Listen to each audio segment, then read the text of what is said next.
Hello दोस्तों, नमस्कार। इस समय किसी चैनल में मैं आप सभी लोगों का दिल से बहुत बहुत स्वागत करता हूँ। यस दोस्तों, ये आज के दिन का आखिरी वीडियो है।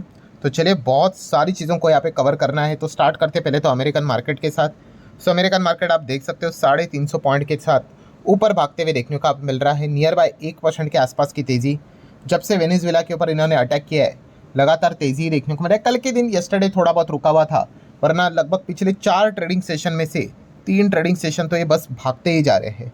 नेस्डेक की अगर बात कर ले, नेस्डेक 100 पॉइंट हम लोग को डाउन नजर यहाँ पे आ रहा है।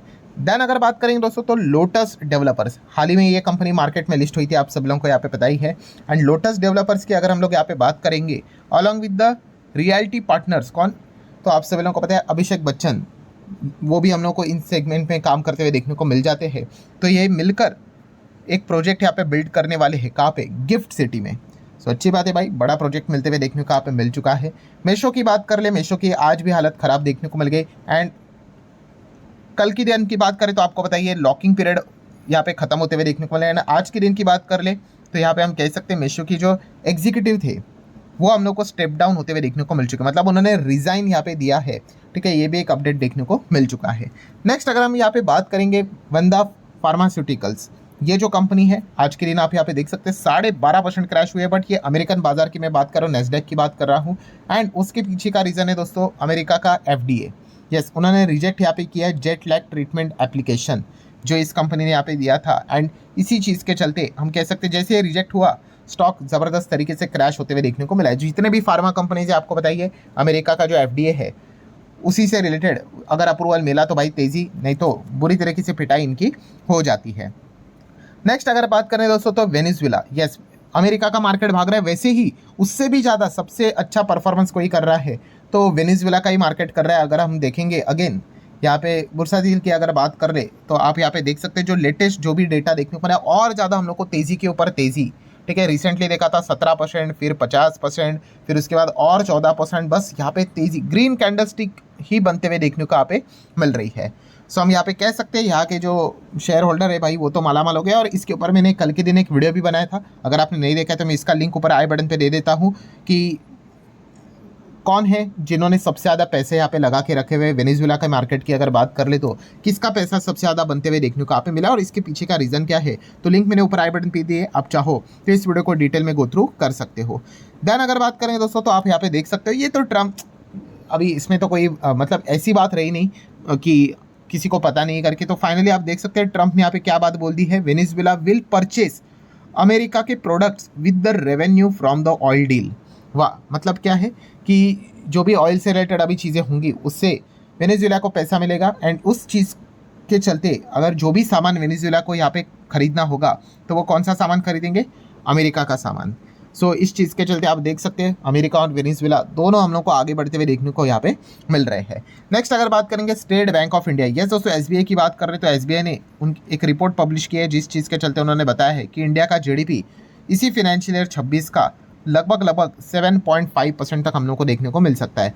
कल के दिन हम लोगों ने देखा था सरकार ने फर्स्ट एडवांस एस्टिमेट जारी किया था जहाँ पे उन्होंने 7.4% तक का एस्टिमेट्स यहाँ पे लगाया था, उसी के आसपास फिलहाल तो हम लोग को हमारा GDP देखने को मिल रहा है। हाँ, नो डाउट जो बेस ईयर है वो पुराना है, बताया जा रहा है कि आने वाले समय में उसमें बहुत बड़ा बदलाव यहाँ पे किया जा सकता है। बालाजी अमाइंस की अगर हम लोग बात कर ले, ठीक है, आज के दिन अच्छी तेज़ी देखने को मिल गई। इसके पीछे का रीज़न है 258 करोड़ के इंसेंटिव। यस, सोलापुर यूनिट के लिए उनको ये जो इंसेंटिव चाहिए थे महाराष्ट्र सरकार की ओर से यहाँ पे मिल गए। एंड स्टॉक में लगभग 13% की तेज़ी देखने को यहाँ पे मिली है। उसी के साथ साथ इसी बिरादरी में काम करने वाली एक और कंपनी अल्काइल अमाइंस, ये जो दोनों कंपनी बालाजी और अल्काइल अमाइंस दोनों एक साथ ही ऑलमोस्ट चलते हैं, दोनों के चार्ट पैटर्न भी सेम रहते हैं। एंड अल्काइल अमाइंस भी इसी चीज़ के चलते तेज़ी में आते हुए देखने को मिला है। शायद से यहाँ पे भी हम एक्सपेक्ट कर सकते हैं इनको भी कोई ना कोई शायद से इंसेंटिव या फिर अच्छी खबर देखने को यहाँ पे मिल सकती है।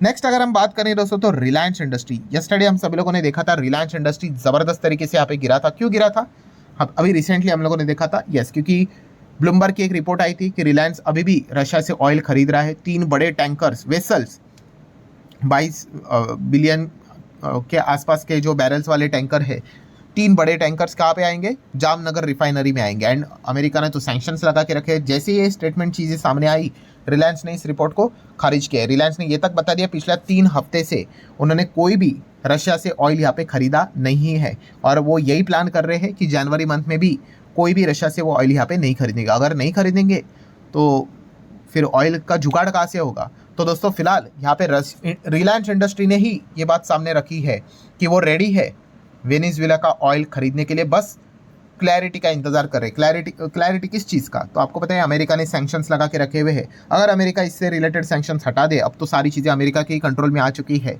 सो रिलायंस ने तो यहाँ पे बोल दिया कि हम वेनेजुएला का ऑयल खरीदने के लिए रेडी है। सो लेट्स सी ऐसा होता है कि नहीं। अभी आप देख सकते हैं आज ही की खबर है, रिलायंस इंडस्ट्री विल कंसिडर, अभी तक हुआ नहीं है बट कंसिडर कर रहे हैं, वेनेजुएला का वो ऑयल खरीद लेंगे एंड मोस्ट प्रोबेबली ये चीज़ें हम लोग को होते हुए देखने को यहाँ पे मिल सकती है। मतलब रशिया से धीमे धीमे अब हम यहाँ पे किनारे होते हुए देखने को यहाँ पे मिल रहे हैं, वरना 500% टैरिफ वीरिफ अगर लग गया तो आपको बताइए है हालत यहाँ पे काफ़ी बद से बदतर यहाँ पे हो सकती है। जितना लड़ना था भाई लड़ लिया, बट अब ये और अगर ये चीज़ें ऐसे ही चलती रही तो काफ़ी दिक्कत यहाँ पे हो सकती है। FIDs एक्टिविटीज़ की अगर हम लोग यहाँ पे बात करेंगे तो दोस्तों आप यहाँ पे देख सकते हैं FIs की अगर बात करें तो आप चेक कर सकते हैं 3,370 करोड़ के आसपास का माल यहाँ पे बेचा हुआ है। कोई नई चीज़ नहीं है, लगातार बिकवाली चल रही है। कल भी कितना बिकवाली करेंगे बस यही देखने वाली बात है। और खरीद भी लेते हैं तो बहुत ही छोटा सा पोर्शन यहाँ पे खरीद लेते हैं, उसको बिल्कुल भी हम कम बैक नहीं करेंगे। एंड अभी बजट के पहले पहले जितना यहाँ पे बिकवाली करेंगे उतना ही अच्छा है, प्रेशर जनरेट होगा एंड शायद से वो होप क्रिएट हो जाएगी कि एटलीस्ट FIs के ऊपर का तो टैक्स यहाँ पे हट जाए, capital gain tax. Let's see होता है कि नहीं होता है, बट फिलहाल इसी चीज़ के चलते फिलहाल तो बाजार में चर्चा यहाँ पे चल रही है। डॉलर रुपये रिश्ते की बात कर ले 90 के आसपास हम कह सकते हैं हमारा रुपया यहाँ पे चल रहा है।